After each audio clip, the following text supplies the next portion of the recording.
Hey, this is Deepak here from digitaldeepak.com, and in this video we are going to have a look at acquisition reports. Until the previous video we had a look at all the different types of audience reports.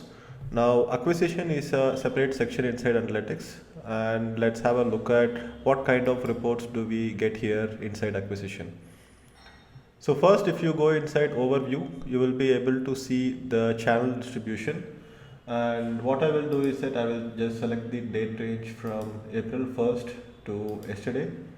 And here you will be able to see the channel distribution from which the traffic is being acquired. So as we had already discussed in the terms and definitions video, channels are different from medium. Basically, different mediums grouped together are channels. So there are going to be 6 major channels, and you will be able to see the distribution among them. So this is for the sake of simplicity, so that you can understand where the traffic is coming from. So here you can see that in the past few months for my blog, I have been getting most of the traffic from organic search. So you can see that 77.5% of the traffic has come from organic search, mostly via Google, and then you have 16.5% from direct, and then the remaining is referral, social, and email. So if I go into top sources, I will be able to see the different sources here. So here you can see the major source is Google. So and then you have 16.4% direct, then you have learndigitalmarketing.com, then you have subscribers, then you have Facebook. So go ahead and play around with sources, mediums, and channels, and make sure that you understand the difference between the three different terms, because it is something that gets even the best of the digital marketers confused. So here if you go ahead and click on a specific source of traffic, let's say direct traffic, here you will be able to see the daily trend of the direct traffic that is coming to our site. So if I go ahead and just select previous 30 days, you will be able to see the users, new users, sessions, bounce rate, pages per session, average session duration, and then you can also see the goal conversion rate. So setting up goals is something that we will have a look at in this course, but in a future video. So, so this is what you get in overview and inside the channel report. So we were inside overview, so we went inside channel reports. So here if I go ahead and just look at, let's say, direct traffic, it goes inside all traffic and channel report. So channel report is where you get the in-depth channel report, all the details about the different channels that is sending you traffic, and you will be able to analyze the traffic based on the channels. So now let's go inside tree maps. So tree maps is basically something which kind of gives you an idea about how the incoming traffic is spread. Let's say if I go inside organic search, so we have 20,871 users. Let me show you a better tree map. So if I go into direct traffic, which is direct traffic acquisition, I will be able to see what is the biggest percentage of direct traffic and what page they are landing to. So here you can see that a pretty big chunk is landing on the home page, and then in the recent past 30 days I have been promoting this particular blog post, which is 4-step creative writing process. This has got like 518 visitors, and then this blog post has like 407 users. So that's how you go ahead and have a look at the overall data and where the traffic is landing up. The tree maps report can only show 16 rectangles at a time, and kind of gives you an idea about the broad distribution of incoming traffic. So this is also a relatively new feature from Google Analytics, and I hope they will be adding more features to this particular section over time. Then we have the source and medium report, which specifically looks at the source and medium, which we had already had a look at inside the overview, where you can go ahead and select the source and medium segregation, and you will be able to see the incoming traffic according to the different sources and medium. So whenever I send an email to my subscribers, I tag them with subscribers as the source and email as the medium. And problem is that I don't do it regularly all the time. Every time I send out a mail, sometimes I send out an email campaign and I tag them properly, and then I will be able to track the traffic coming from that particular source and medium. And then you have referral reports, which is basically different websites referring you traffic. And let's say this particular site learndigitalmarketing.com is referring me traffic, and what is the kind of daily trend that I am getting from this particular site. So, and then you have adverts. So if you have linked adverts to your analytics account, you will be able to see data from adverts being populated here. So right now I have linked an account, but there is not much activity inside the account. It just shows me the total cost or the total clicks that has been driven to this particular campaigns inside this account. So here you can see I have been running some video campaigns. So as a general rule, if you are using adverts, it is better to look at the traffic patterns inside adverts, inside the adverts reports itself. Analytics kind of just gives you a quick overview of what is happening inside your adverts account from the analytics tab.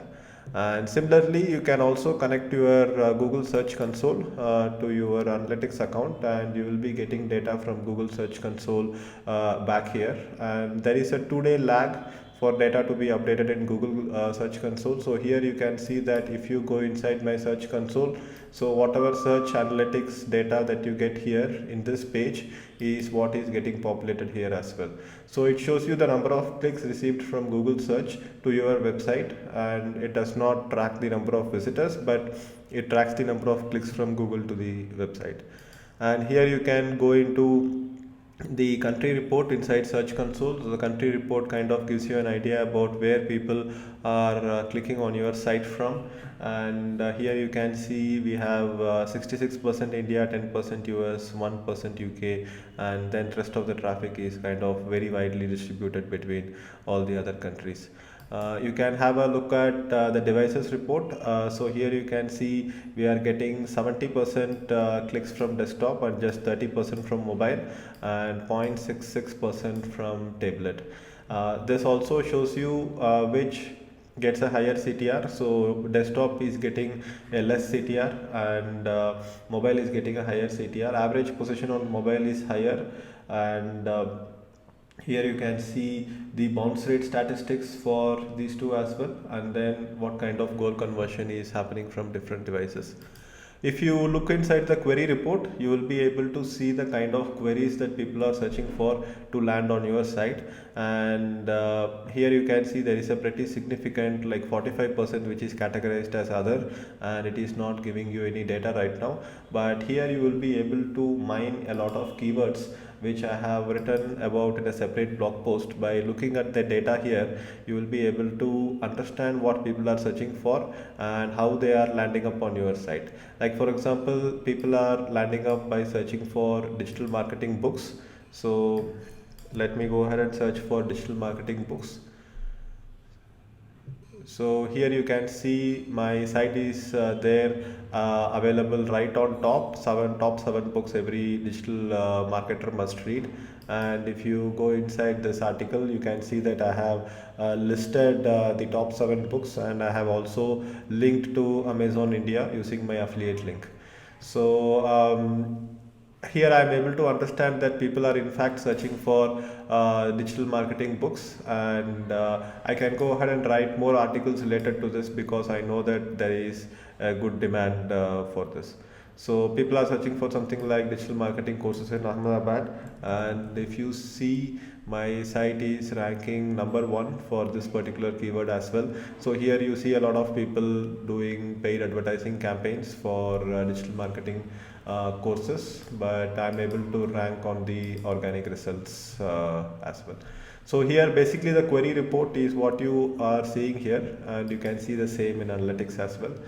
And if you see a keyword for which you have not written an article or a blog post, but you are still getting traffic to it, if you go ahead and write a blog post related to that, then there is a good chance that you will get a lot more traffic for that particular keyword.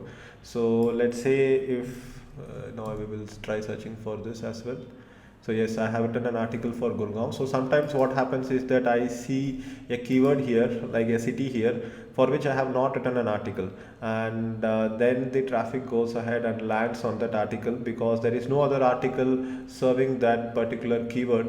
Then I will be able to go ahead and publish a new article for that particular keyword. So more about keyword research and other things in other videos. So then you have the social reports. So here you are going to have an idea about where the traffic is coming from in terms of social media. So here you can see Facebook, LinkedIn, Twitter, Google Plus, and how the traffic is distributed. So very obvious that Facebook is sending the major chunk of traffic. You can see 75.91% coming from Facebook. LinkedIn also has 14.3%, which I have not expected here, but you can see that there is some traffic coming from LinkedIn as well, and people are coming to this particular page, which is top digital marketing um, certification exams, which I had probably written long back. So this might have been shared inside some LinkedIn group or something like that, so it is getting a lot of traffic. If you go inside landing pages, you will be able to see where the social traffic is landing on. So it is landing on my home page, it is landing on these blog posts specifically. So that's where the pages are famous among the social circles. You will be able to see the conversion. So once we set up goals and conversions, you will be able to understand this report better. But this basically shows you where the best conversions are coming from, and again Facebook is the winner here. Plugins is something that I would recommend that we can ignore for now, because plugins was introduced when Google Plus was introduced, and you will be able to track the people doing Google Plus One interactions. So earlier Google had this Plus One button where if you liked the content, you would go ahead and click on a Google Plus One to kind of rate the content, and you can integrate it with Google Tag Manager as well. So this is not something that is important because Google Plus is kind of a failure, and they tried to compete with Facebook and they tried to build a social network, but it really kind of never took off like the way they expected. So that is something that we can ignore. User flow. So user flow is an interesting area where you will be able to see how the user is navigating through the site. This is kind of like tree maps, but kind of gives a different visual perception on how things work. So here you will be able to just highlight one source of traffic and see how it goes. Like for example, if you want to know what is the kind of sources of traffic that I was getting to this particular blog post, and after this particular blog post, where do they land upon? Like for example, a percentage of people go ahead and read this particular blog post, which is predictive analytics, and people who go to this particular blog post go ahead and go to 16 more pages, which here it is listed, it is distributed between these pages. So play around with this tool, and this is something which kind of gives you a visual cue on how your users are traveling through your site. So this is going to be much more useful if you have a proper funnel setup, and if you can track how the visitors are interacting with your funnel and the various assets in the funnel. It's going to be very useful. So that's about it for user flow, and we will move on to the most important area of the acquisition report, which is campaigns. And campaigns is where we have already discussed about how to create campaign names using UTM parameters. And when you drive traffic using UTM parameters, and if you want to analyze specific sources of traffic, like for example, I did a campaign to promote my predictive analytics article, and I have got like 397 visitors in the past 30 days. So this shows me the source and medium from which I have got these visitors. So 397 of them have come from my subscribers via email, and here I will be able to go ahead and do a secondary dimension and kind of understand about how these people interact with the pages from this particular source, right? So keeping track of these campaigns is very important, and having a proper naming convention is also very important. Like for example, here you can see I have put the secondary dimension as city and the source is subscribers or email for this particular blog post. So here I am able to see how is the distribution of the traffic among the cities, which also gives me an insight about how my email subscribers are distributed and where my email subscribers come from. So that is kind of helpful for me. So that's about it for the acquisition reports. And by now you would have noticed that a lot of reports overlap with each other. Like for example, certain data in the acquisition report will overlap with audience report and then behavior reports. But it's fine. It kind of gives you a clear idea based on what you want to see and what is the kind of data that you want to understand. So that's about it for acquisition reports, and in the next video we will have a look at behavior reports inside analytics. If you have any questions on this video, go ahead and leave a comment below and I will see you in the next video.